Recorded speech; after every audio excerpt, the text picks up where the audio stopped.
Those cards were never meant to be caught. They were meant to land. And land they did, like quiet little grenades scattered across 10,000 open palms. At exactly 9 o'clock, the alarm cut through the morning air. Two boys stationed at opposite windows on the 16th floor swept the stacked cards off the ledges simultaneously, sending them spiraling into the sky above the square. For a breathless moment, they hung there, white and weightless, before beginning their slow descent. A student with thick glasses near the center of the square threw her head back and gasped. "Look, it's snowing!" Heads turned upward everywhere at once. People stretched their arms out, jumping to snatch the cards mid-air, flipping them over before they'd even fully stopped moving. Standing at the heart of the square, Lin Chunyu looked up too. The girls flanking her were wide-eyed with wonder. "There have to be at least 10,000 of these," one of them breathed. "He really went all out." A warmth expanded in Lin Chunyu's chest at her friend's words. Something tender and hopeful. She reached up and snatched a card from the air. Smiling, she turned it over. The smile died before she finished reading the first line. Her friends crowded in, ready to tease her, and then stopped, their eyes stretched wide. One of them stammered, "This can't be right. There must be some kind of mistake." They grabbed more cards from the ground around them, pressing them into Lin Chunyu's hands one after another. Same words, every single one. Lu Chenju would never love Lin Chunyu again. Real panic set in. People nearby yanked cards from strangers' hands, scanning them frantically. The fear spreading through the crowd was almost visible, moving from person to person like a cold current. How is this even possible? Is this some kind of proposal? What is this nonsense? Someone must have sabotaged it. But the denials dissolved as the voices around them grew louder and more certain. So it wasn't a proposal at all. He dragged everyone here just to make a point. All that effort just to announce he's done. Now the whole school knows. The color left Lin Chunyu's face one shade at a time. Something seized in her chest. Not quite pain, but something close to suffocation. Her thoughts scattered, her vision blurred at the edges. Only two things remained in sharp focus: the card in her hand and the hollow space where certainty used to live. Thousands of people in the square stood on their toes watching her, waiting. And she gave them exactly what they were expecting. She dropped the card, turned, and ran toward the main building. The crowd surged after her. Up on the roof, the roommates finished releasing the last bundle and were already moving toward the exit, when Lin Chanyu appeared at the top of the stairs, breathless from running, a wave of onlookers pressing in behind her. The roommates took one look at her face and didn't hold back. "Well, look who it is. Qingda's famous school beauty." One of them folded his arms with a wide grin. "Didn't you say Lu Chanho wasn't worth your time? Then what are you doing here? You came all this way for a boring little show?" Lin Chanyu's hands curled into fists at her sides. Her voice came out tight. "Did you throw these down yourselves?" The three boys erupted, laughing at the word, yourselves. "Us? We don't have that kind of nerve." The tallest one shook his head, still grinning. "Lu Changzhou spent serious money on all of this. Had them printed, hauled them to school himself. We're just the crew he hired to finish his last act." The students behind Lin Chanyu began murmuring among themselves. "Didn't Lin Chuyu reject him? Now that he's actually walked away, why is she falling apart?" You know what this is called in novels. The proud girl's pride finally breaks, and she goes running after the one she pushed away. She had 99 chances. If she's regretting it now, that's on her. Each comment hit like something sharp and precise. The confidence Lin Chanyu had spent 2 years constructing cracked under the weight of it, because every word was true. She had believed she understood him completely. Believed she could manage his feelings like a dial she controlled. The first 99 proposals had played out exactly as she'd planned. She had been so certain of the ending, so certain that when she finally said yes, everything would fall beautifully into place. Instead, he had waited until she was sure of her victory, and then dismantled everything in front of everyone. She couldn't pretend now. The performance was over. Her face was exactly what it was. "Where is Lucenzo?" she asked, her voice thinner than she intended. One of the roommates, the president, studied her expression. A slow, knowing smile spread across his face. He raised one hand, fingers mimicking wings taking flight. "The proposal's done, so naturally, he flew." Lin Chanyu laughed it off. She assumed he was being dramatic. Then the last two words hit her properly, and her heartbeat stuttered. Flew away. A thought slammed into her all at once, terrible and specific. She shoved past the boys blocking her path and sprinted for the rooftop. Empty. Completely empty. No trace of anyone. The stairwell and elevator were so jammed with people that getting back down was nearly impossible. He didn't come to school at all today. The realization didn't arrive slowly. It dropped all at once and her mind went white with it. The security guards eventually cleared the crowd from the main building. Lin Chanyu made it downstairs with help from her friends and emerged into the square to find 7 or 8 sweepers working their way through the sea of cards. Without thinking, she crouched down and picked one up, shoe prints pressed into the white surface. She turned it over and read the words again. The anger and disbelief she'd felt upstairs had transformed into something else entirely, something ongoing and cold and impossible to put down. Her friends gathered around her, their voices careful and reassuring. Nothing's happened yet, Chu. He probably did this because he was upset about the exam suspension. Go find him. Tell him everything you've been holding back. He pursued you for 2 years. He's not going to throw that away over one bad moment. Exactly. 99 proposals, remember? This is just him being dramatic. A little convincing and he'll come around. The words washed over her. She heard them. She even wanted to believe them. But something deep and instinctive told her this time was nothing like before. She couldn't sit still long enough to process it. She got in her car and drove straight to the apartment, hands tight on the wheel, jaw tight, everything tight.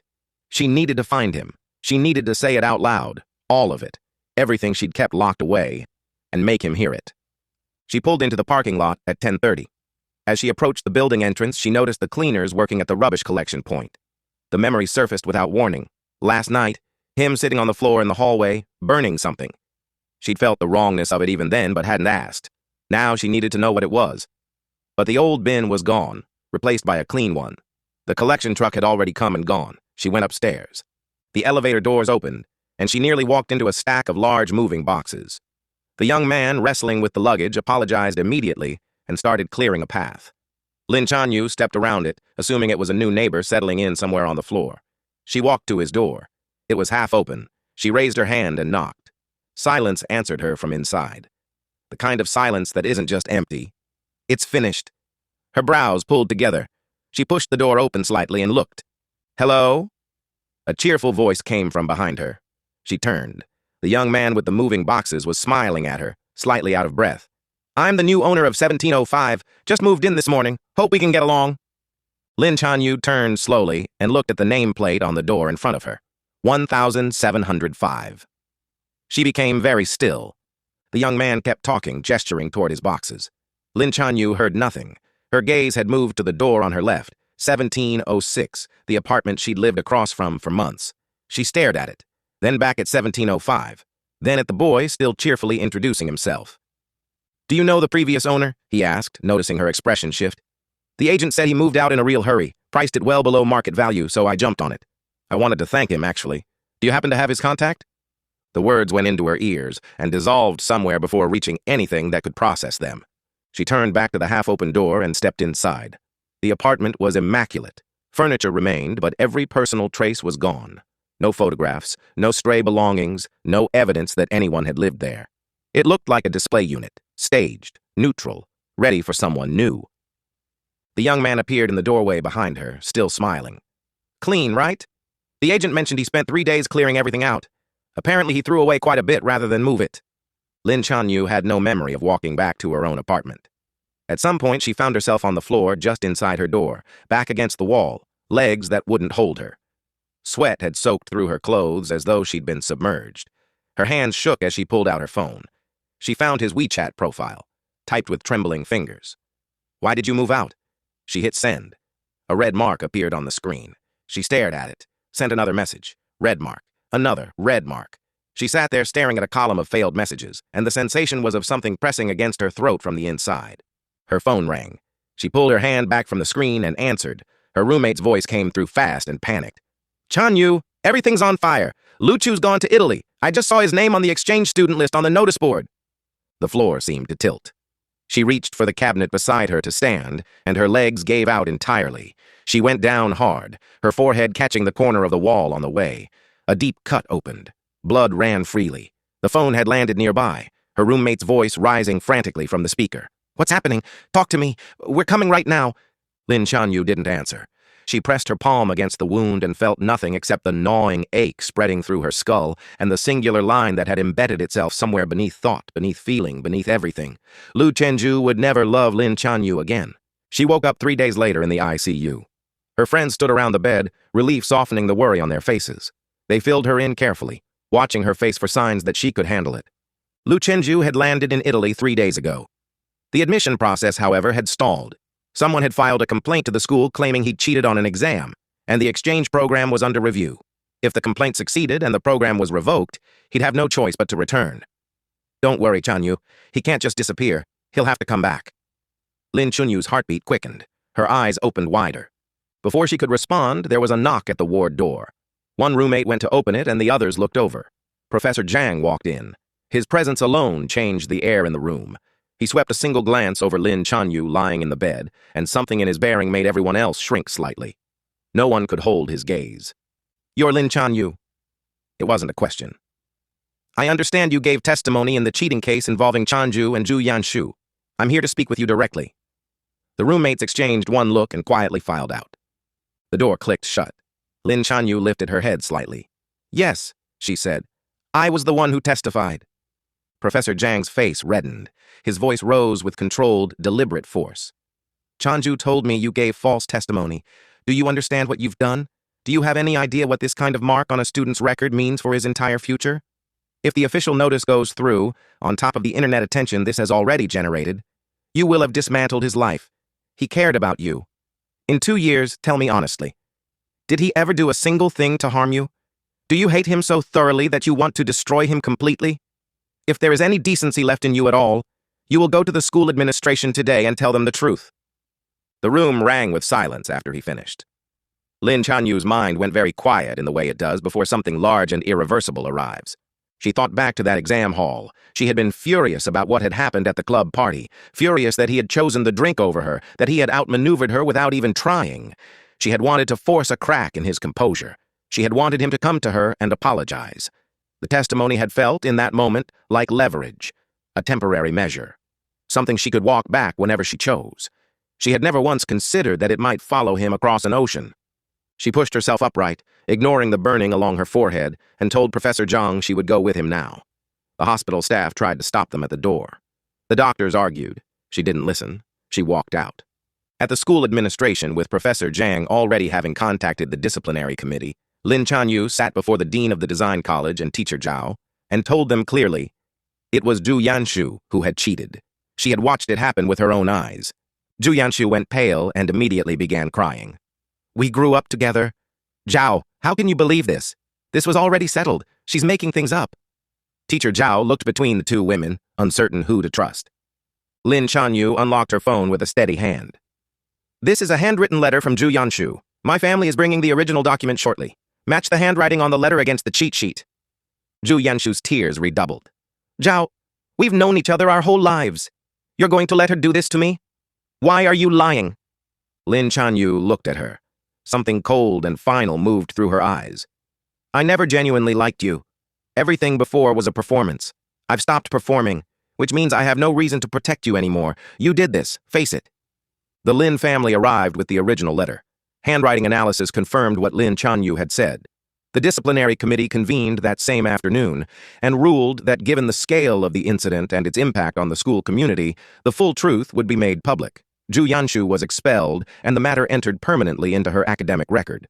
By the time everything was resolved, night had fallen. Lin Chanyu emerged from the building leaning against the wall for support and stopped Professor Zhang before he could leave. "Does Chanju know what happened here today?" Professor Zhang looked at her with an expression that wasn't quite anger and wasn't quite pity. "He was nearly expelled. Of course he knows. What is wrong with your thinking?" He shook his head. "Well, was there something else?" She steadied herself. "Now that it's settled, will he come back? This exchange program is the only one in Diz College, and Chanju earned it on merit alone. He'll study in Italy for 3 years. His future will be exceptional when he returns." Professor Zhang studied her face for a moment. "Why would he come back? And frankly, with people like you at Qingda, if he stays away, at least he won't have to suffer for it. If I'd known earlier that he was this blind when it came to a girl like you, I would have told him to keep his eyes open." I was lying in a beach chair in the Italian sun when Professor Zhang called to tell me it was over. I still don't know how he convinced Lin Chunyu to tell the truth, but I thanked him repeatedly and genuinely. He offered some parting advice, then left for his next meeting. I reached for the juice beside me, took a long sip, and let my shoulders drop. 3 days earlier, I had landed in Italy with every intention of completing the admission formalities immediately. But the school administration had called China for verification and come back with a problem. My enrollment couldn't proceed. I'd asked around, and when I learned that someone had quietly filed a complaint, I contacted Professor Zhang, laid everything out, and asked for his help. The strange thing was, I felt nothing like what I would have expected. In the months before I'd left, every new problem that arose had tightened something in my chest. Now, even with expulsion looming, I was completely calm. I had booked a flight the night I landed and gone to the beach. There was nothing to do but wait and get some rest. Now that it was settled, I was already thinking about when I could head back to campus and finish the paperwork. I was searching for a flight when the dormitory group chat lit up. Juju just showed up at the hostel. She's asking for your new number. Says she needs to apologize. Don't worry, we didn't give it to her. You should have seen her, though. She looked completely hollowed out, head wrapped in bandages. I heard she was in the ICU for 2 days. Karma works fast. A smile appeared on my face before I finished reading. I opened the chat and sent a large red envelope with a message. Thank you all. Seriously. Everything worked out. When these 3 years are done and I'm back in China, dinner is on me. All of you. I booked the earliest available flight back to Milan, stretched, and stood up. The beach sand was warm and soft under my feet as I walked back toward the hotel. For the first time in a long time, I felt exactly like myself. The admission process, second attempt, went without a single complication. When I held the stamped documents and my new student ID in my hand, I let myself feel it. A quiet, earned satisfaction. Will you be in the student hostel, or have you sorted accommodation? The administrator asked. Already taken care of, I said. I don't do well in crowded shared spaces. I bought a small apartment near campus before I flew out. I went straight there from the school, packed in hand. The building had no lift and just stairs. I stared at my large outer suitcase, calculated the number of steps, and was seriously considering whether to pay someone for help when a voice came from behind me. Do you need a hand? She spoke in English. I turned around. The woman standing there was genuinely beautiful. Bright eyes, easy confidence, the kind of smile that didn't ask for anything in return. I nodded immediately. She took one handle of the suitcase and we started climbing. The conversation began naturally before we'd reached the second landing. By the time we arrived at my door, we'd already traded names. I thanked her with a small bow. She held up both palms, slightly reddened from the handle, and raised an eyebrow with a grin. I helped you carry luggage up 5 flights of stairs. Is thank you really all I get? If you don't mind, could I have your card? I checked my pockets. Empty. I hadn't printed cards yet. I'm sorry, I said. I don't have one. She produced a pen from somewhere, held out her hand, and said simply, Write your number here. I hesitated for a second. Then I took the pen and wrote it across her palm. Her name was Sylvia. The first weeks filled quickly with the business of settling in. One evening, a message arrived from the International Student Office. A welcome ceremony would be held in the auditorium the following morning. I noted the time and left early the next day. I'd wandered the campus whenever I had free moments, but the buildings were vast and nearly identical, and I had still not found my bearings. I was almost late and about to stop a stranger for directions when my phone rang. An unknown number. I answered. The voice was familiar. I couldn't immediately place it. Then a hand landed on my shoulder from behind. I turned. Sylvia was standing there, phone pressed to her cheek, smiling. You look completely lost, she said. I am completely lost, I admitted. She was heading to the auditorium, too. She took me there. The welcome ceremony ran 2 hours. When I came out, my back had stiffened and I was thinking about lunch, and Sylvia appeared again, right on cue. She read the uncertainty on my face before I said anything, recommended a restaurant, and invited me to join her. When we arrived, I saw it was a Chinese restaurant. She watched my expression with amusement. I wanted today's lunch to be good, and I've been curious about Chinese food for a while. I thought, 2 problems, 1 solution. I wasn't going to turn it down. Then it's settled, and since I know the menu better, this one's on me. Lunch was long and easy. Sylvia had a way of filling conversation without crowding it.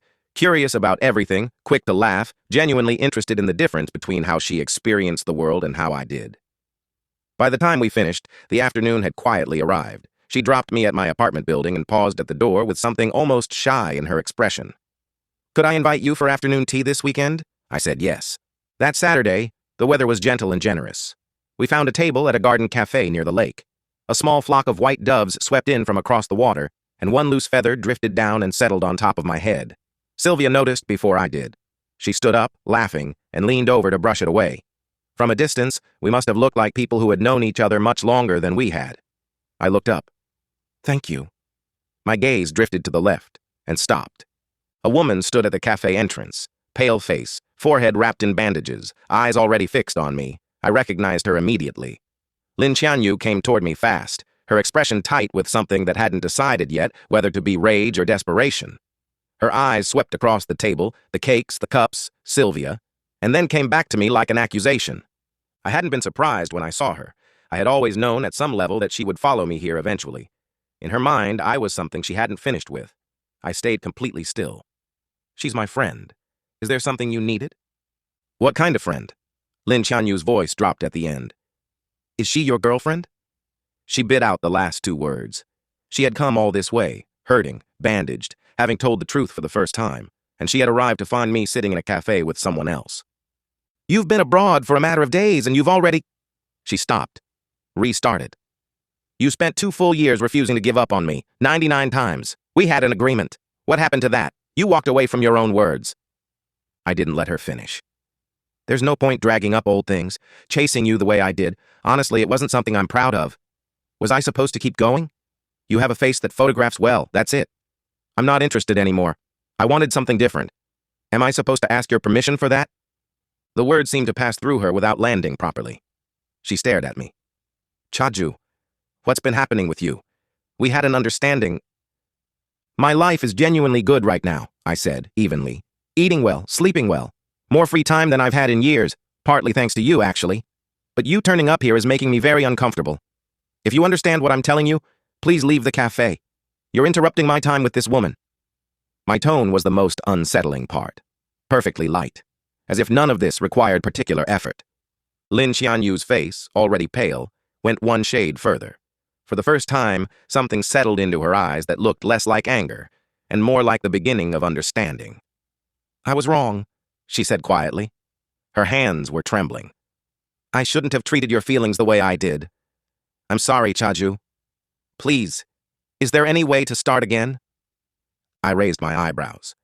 I don't deserve the school beauty's apology. Please, from here on, we're strangers. You don't need to worry about me following you anywhere. She reached out and grabbed my hand before I could move. Her grip was tight enough to leave marks. Sylvia, who had been watching without understanding the words, saw my hand turn red and stood up quickly, reaching between us to pull it free. For Lin Qianyu, that was a provocation. Without thinking, she shook Sylvia's hand off, hard. Sylvia stumbled backward several steps and caught herself against the wall. What happened next happened fast. Sylvia steadied herself, walked straight back, and slapped Lin Qianyu across the face. The cafe erupted. Customers scrambled away from tables. The owner on the second floor called the police. When officers arrived and separated them, both furious, both unwilling to stop, Lin Qianyu's bandage had come loose during the struggle, exposing the wound beneath. The police looked at it with alarm. In their reading of the scene, Sylvia had assaulted someone who was already badly injured. Sylvia protested, firmly and repeatedly. Lin Qianyu refused to concede a single point. The argument went in circles. The officers grew visibly tired of it. Finally, they turned to the one person who had watched everything from the beginning. Can you tell us what actually happened? Both women looked at me at the same moment. I raised my hand without hesitating and pointed at Lin Qianyu. She pushed her first. Lin Qianyu went completely still. For several seconds, she simply looked at me. Then something shifted behind her eyes, a light coming on, and the understanding hit. He wasn't just stating facts. He was giving her exactly what she had once given him. A false accusation, delivered calmly, to someone who had no recourse. She felt the precision of it, and she couldn't say a word. The police asked me to translate the exchange into English. I kept it simple and accurate. I had been having lunch with my friend. This woman had appeared without warning, caused a scene, and attempted to physically remove me against my will. When my friend intervened, she was pushed away. Because of this, a fight broke out between the two. Lin Qianyu's last remaining handhold gave way. She opened her mouth. Her voice came out hollow, almost unrecognizable. Will you never be on my side again? I glanced at her sideways. I tell the truth. That's where I'll always stand. She tried once more. Quieter, more desperate. If Sylvia had pushed you first today, would you still have said what you said? Would you really be that honest? That's an odd question, I said. You and I have nothing to do with each other. Sylvia is my friend. She was hurt. Of course I stood with her. I turned away. There was nothing more to say. The CCTV footage confirmed everything quickly. Despite being a foreign national, Lin Qianyu was taken into custody for disturbing the peace. I waited outside for Sylvia, apologized for everything, and thanked her. She waved it off easily. Minor injuries, she said. It wasn't a problem. Then she tilted her head and said that since today had been a disaster, she wanted to meet again next week to make up for it. I thought about it honestly. Sylvia was warm and easy to be around. But what had happened today made something clear. She wasn't ready for the complications that came with being near me right now. Lin Qianyu wouldn't stop. I knew that with certainty. And I had no intention of pulling Sylvia into whatever came next. I could see that she had feelings for me. But I had stopped making decisions based on feelings alone. I declined as gently as I could. For the next 15 to 20 days, Lin Qianyu was nowhere near me. My life found its rhythm. Sylvia invited me out twice more in the weeks that followed, and when I declined both times, our friendship quietly dissolved. I don't carry regret about that. I'd learned enough cooking basics to get by, and that turned out to be a useful way into the international student community. I settled in. I built something. And then, just when I had nearly stopped thinking about a person named Lin Qianyu, she reappeared. She arrived at the campus entrance with a cart loaded with roses and balloons, positioned directly in my path. Students around us slowed and stared. I looked at the cart, then at her, and found I genuinely had nothing to say. Lin Qianyu followed us out of the city. From across the river, she could see clearly without being seen. 7 or 8 of us, loud and easy together, moving between a bonfire and the water's edge. She couldn't get close. She could only watch. And the longer she watched, the heavier something in her chest became. Because wherever I went, Gu Jingshui was within 10 steps of me. Always. Laughing at something I'd said. Leaning in to hear me better. The gap between us closing naturally, without effort, without strategy.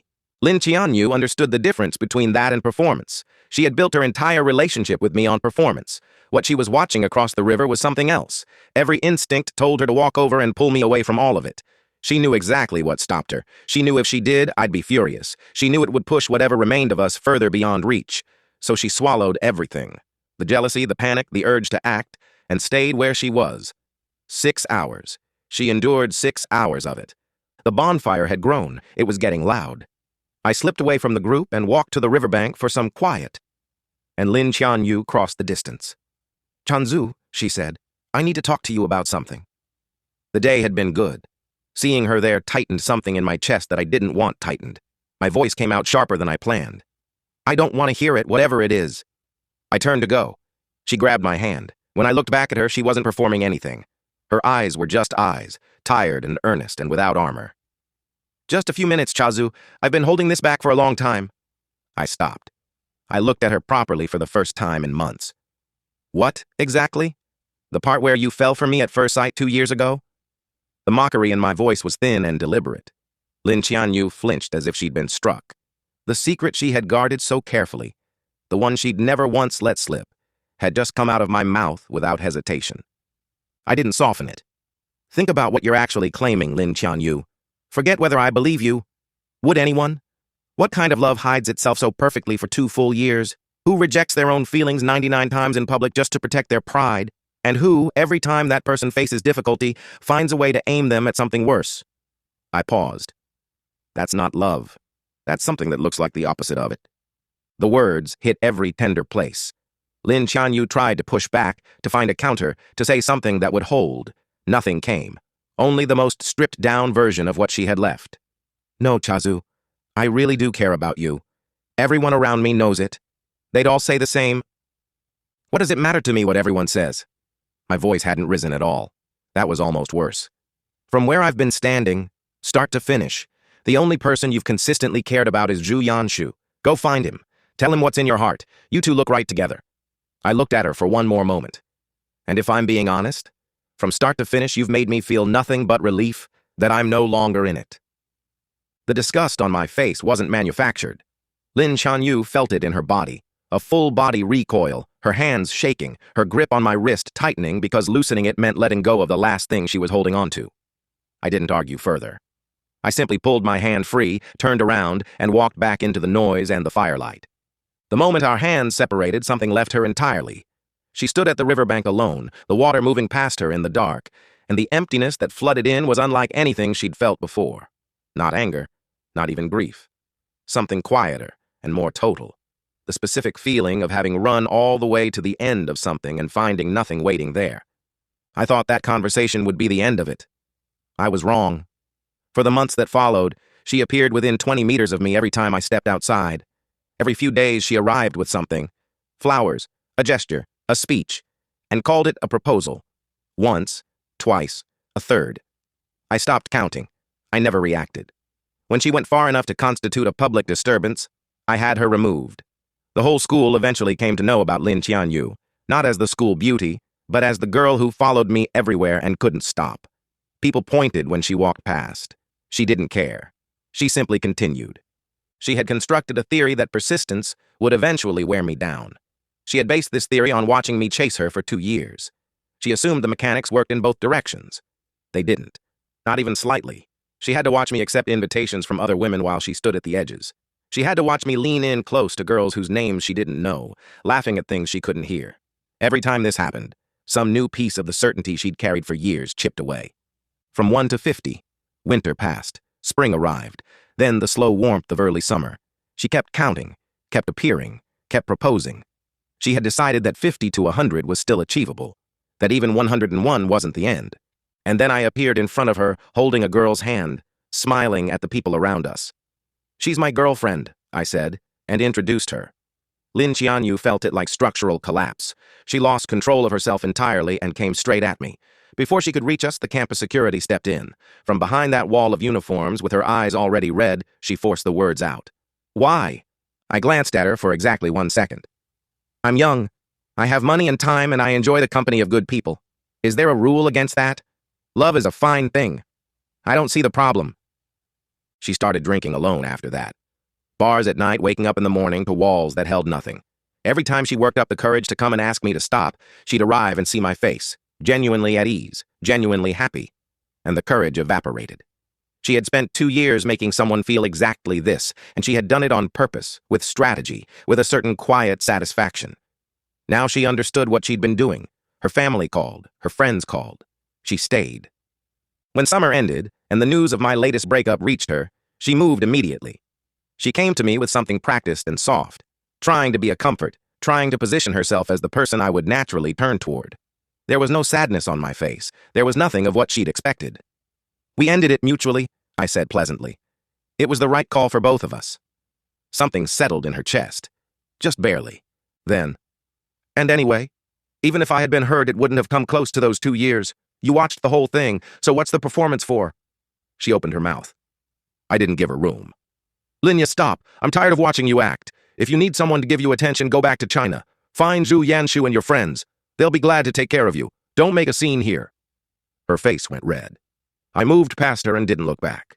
By this point, almost everyone at the school who knew me called me by my English name. Very few people connected me to the Luchaju who'd been the subject of so many proposals back in China. I had become, more or less, someone new. Lin Qianyu had run out of proposals and out of ideas. The first 99 hadn't moved me. She had no approach left that she hadn't already tried. Then a friend suggested something different, something specific. She chose the school's small garden. She spent days setting up an elaborate domino installation, recreating the physical details of the place where we had first met. She strung starlight through every tree, placed candles across the ground in careful arrangements, and planned to use the whole thing to pull me back into the memory of a beginning she had been wasting ever since. She enlisted people to ensure I'd be there at the right time. She had a dozen different plans for getting me there without making it obvious. Every detail was attended to. The appointed time arrived. I wasn't there. Lin Qianyu searched. She checked every place she could think of. At exactly 9 o'clock, the dark garden filled with light. Balloons rose. Rose petals came down from above. Piano music drifted through the air, quiet and deliberate, and the dominoes began to fall, one into the next, steady and inevitable, a chain of carefully placed moments collapsing in sequence. For over 10 minutes, they fell. When the last one went, the candles came alive all at once. Lin Qianyu's phone rang, an unknown international number. She answered. She knew the voice immediately. "I heard you had something planned for tonight. I'm sorry. I'm in China right now. I can't make it." She held herself together. She could do this. "It's all right. You called. That's enough. And there's no rush. I can plan it again, as many times as it takes." The hope in her voice was small and carefully maintained, like something cupped against the wind. "That won't be necessary. I called to tell you 2 things. She gripped the phone. "First, it's winter and the air is dry. If you're done with your evening, Put out the candles in the garden before you go. It's a fire risk. Lin Qianyu looked up. In the dark above her head, a dry leaf was spinning down through the candlelight. Second, I have good news. I'm in a relationship again. She's even more beautiful than the last one. Your proposals can stop at whichever number you're at now. Each word landed separately. In the garden, surrounded by all the beauty she had built for a night he hadn't come to, Lin Qianyu felt the world go sideways. A sharp pain detonated somewhere behind her forehead. Her grip on the phone went slack. It fell. It landed directly on a candle stand. Within seconds, the flame had found something to hold on to. Within minutes, the garden was burning. She didn't move. She didn't shout. She stood in the center of it all as the fire spread through the dry winter trees, and she was still standing there, motionless, as the smoke began to rise above the rooftops. The entire night passed. Every tree in the garden burned to the ground. No one died. Firefighters arrived in time to carry Lin Qianyu out, unconscious, overwhelmed by smoke. Before the worst of it reached her, she survived. The Qingda school administration did not treat it lightly. They announced with full institutional weight that whoever was responsible would face the consequences. Lin Qianyu was identified as the prime suspect and arrested. The Lin family mobilized everything they had. But because the case crossed international lines, there was no quiet resolution available. In the end, the family surrendered half their property as compensation before the administration would stand down. Lin Qianyu spent 6 months in prison. She was added to a European blacklist and deported, banned permanently from re-entry. On the day of her release, the airport was warm and crowded with people in summer clothes. Lin Qianyu, still somewhere between the winter of her last clear memory and the present, looked around her and finally understood how much time had passed. Months, so many months, and he hadn't come, not once. She tried to locate the feeling precisely. Was it loneliness? Disappointment? She wasn't certain. She told herself it wasn't over, that there was still time, that they would cross paths again and something would shift.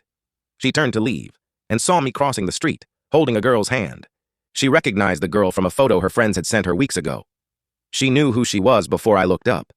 I noticed Lin Qianyu. I raised a hand. Easy, friendly, the kind of greeting you give someone you've simply lost track of. Hey, long time, just got back from Germany myself. I glanced at the woman beside me. Let me introduce you. This is Monica. After Lin Qianyu returned to China, she sent word through mutual contacts. She wanted to know, was any of it real, or had I simply become someone else entirely? I didn't reply. By then, I understood her completely. What she called love had always been about herself. I had been a mirror she held up to admire the reflection, a story she was the center of. During my second year in Italy, I said yes to every competition I could enter. My schedule stayed full. Time moved the way it does when you're present in your own life. 3 years after I left, I came home. The flight landed and I stepped through the arrivals gate into the warm noise of the terminal. My parents were there, my roommates, flowers in every hand, faces creased with genuine happiness.